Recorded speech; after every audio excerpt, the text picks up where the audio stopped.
Hi hello ನಮಸ್ಕಾರ welcome back to my new log. So ಇವತ್ತು egg keema ಉಂಡೆ ಯಾವ ರೀತಿ ಮಾಡೋದು ಅಂತ ಬನ್ನಿ ನೋಡ್ಕೊಂಬರೋಣ.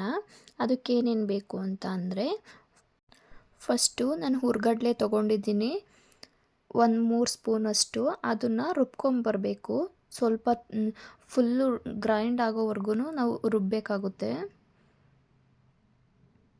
ನೋಡಿ, ಈ ಥರ ಸಣ್ಣದಾಗಿ ನಾವು ರುಬ್ಕೊಂಬಂದಿದ್ದೀನಿ. ನೋಡ್ತಿರ್ಬೋದು ನೀವೇ ಯಾವ ಥರ ರುಬ್ಬಿದ್ದೀವಿ ಅಂತ.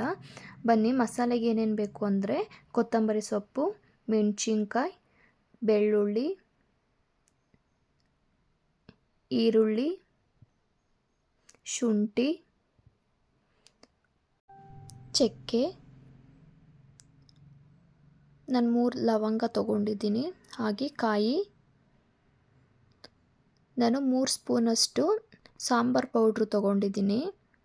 ನಮಗೆ ಎಷ್ಟು ಬೇಕೋ ಅಷ್ಟಕ್ಕೆ ಮಾತ್ರ ನಾನು 3 ಸ್ಪೂನಷ್ಟು ಸಾಂಬಾರು ಪೌಡ್ರು ತೊಗೊಂಡಿದ್ದೀನಿ. ಸ್ವಲ್ಪ ನೀರು ಹಾಕ್ಕೊಳ್ಳಿ. ಸ್ವಲ್ಪ ಗಟ್ಟಿಯಾಗೆ ನಾವು ರುಬ್ಕೋಬೇಕಾಗುತ್ತೆ. ಅದು ಕೈಮಾ ಉಂಡೆಗೆ ಇದು ಮಸಾಲೆನೂ ಕೂಡ ಬೇಕು. ಸೊ ಅದಕ್ಕೋಸ್ಕರ ಸ್ವಲ್ಪ ಗಟ್ಟಿಯಾಗಿ ರುಬ್ಕೋಬೇಕಾಗುತ್ತೆ. ನೋಡಿ, ಈ ಥರ ಇರಬೇಕು ಗಟ್ಟಿಯಾಗಿ. ಸ್ವಲ್ಪ ತೆಳು ಆದರೆ ಅದು ಚೆನ್ನಾಗಿರಲ್ಲ. ಫುಲ್ಲು ಕೈಮಾ ಉಂಡೆ ಫುಲ್ಲು ತೆಳು ಬಂದುಬಿಡುತ್ತೆ. ಸೊ ಅದಕ್ಕೋಸ್ಕರ ನಾನು ಚಿಕ್ಕ ಹೋಲಲ್ಲಿ ಮೊಟ್ಟೆನ ತುರ್ಕೊತಿದ್ದೀನಿ. ನಾನು 4 ಮೊಟ್ಟೆ ತೊಗೊಂಡಿದ್ದೀನಿ.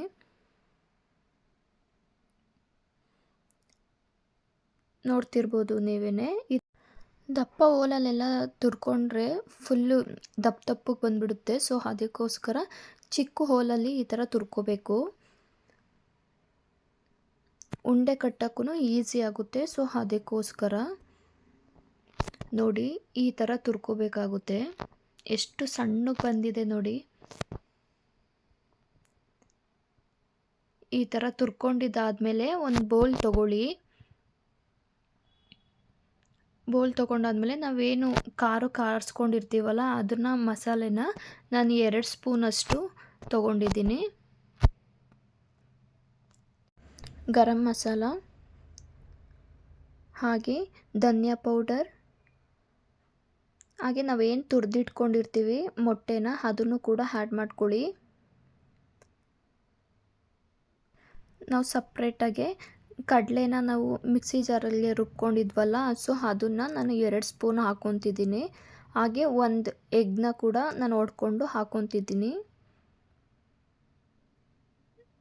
ಈ ಥರ ಸಪ್ರೇಟಾಗೆ ಒಂದು ಎಗ್ ಹಾಕ್ಕೊಂಡ್ರೆ ಟೇಸ್ಟ್ ಚೆನ್ನಾಗಿರುತ್ತೆ. ಸೊ ಅದಕ್ಕೋಸ್ಕರ ಹಾಕ್ಕೊತಿದ್ದೀನಿ. ಹಾಗೆ ಸ್ವಲ್ಪ ರುಚಿಗೆ ಎಷ್ಟು ಬೇಕು ಅಷ್ಟು ಉಪ್ಪನ್ನು ಕೂಡ ಆ್ಯಡ್ ಮಾಡ್ಕೊಳ್ಳಿ. ನೋಡಿ, ಎಲ್ಲ ಮಸಾಲೆನೂ ಮೊಟ್ಟೆ ಒಳಗಡೆ ಇಳಿಬೇಕು, ಆ ಥರ ಕಲಿಸ್ಕೊಳ್ಳಿ. ನೋಡಿ, ಈ ಥರ ಇರಬೇಕು ಗಟ್ಟಿಯಾಗಿ. ಫುಲ್ಲು ತೆಳ್ಳಗಾದರೆ ಉಂಡೆ ಕಟ್ಟೋಕ್ಕಾಗಲ್ಲ. ಸೊ ಅದಕ್ಕೋಸ್ಕರ ನೋಡಿ, ಅಂಟ್ಕೊಂತಿಲ್ಲ ಕೈಗೂ. ಈ ಥರ ಉಂಡೆ ಕಟ್ಟಬೇಕು. ಅದಾದಮೇಲೆ ಮಸಾಲೆ ಎಲ್ಲ ರುಬ್ಕೊಂಡಿರ್ತೀವಲ್ವ, ಸೊ ಅದಕ್ಕೆ ಒಂದು 2 ಟೊಮೊಟೊ ಆ್ಯಡ್ ಮಾಡ್ಕೊತಿದ್ದೀನಿ. ನಾನು ಒಂದು ಬಾಣಲಿ ತೊಗೊಂಡು ಒಂದು 4 ಸ್ಪೂನಷ್ಟು ಆಯಿಲ್ ಹಾಕ್ಕೊತಿದ್ದೀನಿ. ಆಯಿಲ್ ಹಾಕ್ಕೊಂಡಾದ್ಮೇಲೆ ನಾನು 1 ಗೆಡ್ಡೆಯಷ್ಟು ಈರುಳ್ಳಿ ತೊಗೊಂಡು ಈ ಥರ ಸ್ಲೈಸ್ ಆಗಿ ಕಟ್ ಮಾಡ್ಕೊಂಡಿದ್ದೀನಿ. ಎಣ್ಣೆಯಲ್ಲಿ ಫ್ರೈ ಮಾಡ್ಕೊಳ್ಳಿ. ಸ್ವಲ್ಪ ರುಚಿಗೆ ಎಷ್ಟು ಬೇಕು ಅಷ್ಟು ಉಪ್ಪನ್ನು ಕೂಡ ಆ್ಯಡ್ ಮಾಡ್ಕೋಬೇಕು.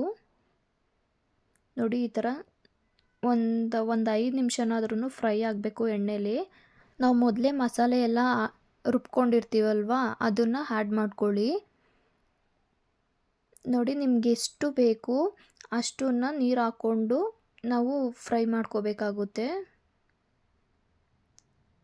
ನಿಮ್ಗೆ ತೆಳು ಬೇಕು ಅಂದರೆ ಇನ್ನೊಂದು ಸ್ವಲ್ಪ ನೀರು ಹಾಕ್ಕೋಬೇಕು. ಇಲ್ಲಾಂದರೆ ಗಟ್ಟಿಗೆ ಬೇಕು ಅಂದರೆ ನಮ್ಗೆ ಎಷ್ಟು ನಿಮಗೆ ಹೆಂಗಾಗುತ್ತೆ ಆ ಥರ ನೀರನ್ನ ಆ್ಯಡ್ ಮಾಡ್ಕೋಬೇಕಾಗುತ್ತೆ. ನೋಡಿ, ಈ ಥರ ಉಂಡೆ ಮಾಡ್ಕೊಳ್ಳಿ. ಅದು ಸಾಂಬಾರೊಳಗೆ ಬಿಟ್ಟರೂ ಒಡೆದೋಗ್ಬಾರ್ದು, ಆ ಥರ ಇರಬೇಕು. ಉಂಡೆ ಗಟ್ಟಿಯಾಗಿ ಮಾಡ್ಕೋಬೇಕಾಗುತ್ತೆ. ನೋಡಿ, ಈ ಥರ ಮಾಡ್ಕೊಂಡಿದ್ದಾದಮೇಲೆ ಸಾಂಬಾರು ಕುದೀತೈತೆ ನೋಡ್ಕೊಂಬರೋಣ ಬನ್ನಿ. ನೋಡಿ, ಕುದೀತೈತೆ ಸಾಂಬಾರು. ಈ ಥರ ಕುದ್ದಾದಮೇಲೆ ನಾವು ಬೆಂದಿದೆಯಾ ಅಂತ ಟೇಸ್ಟ್ ನೋಡಬೇಕು. ನೋಡಿ ನಾವು ಏನು ಉಂಡೆ ಕಟ್ಕೊಂಡಿರ್ತೀವಿ ಮೊಟ್ಟೆನ ಅದನ್ನು ಸಾಂಬಾರೊಳಗೆ ಹಾಕ್ಕೊಳ್ಳಿ.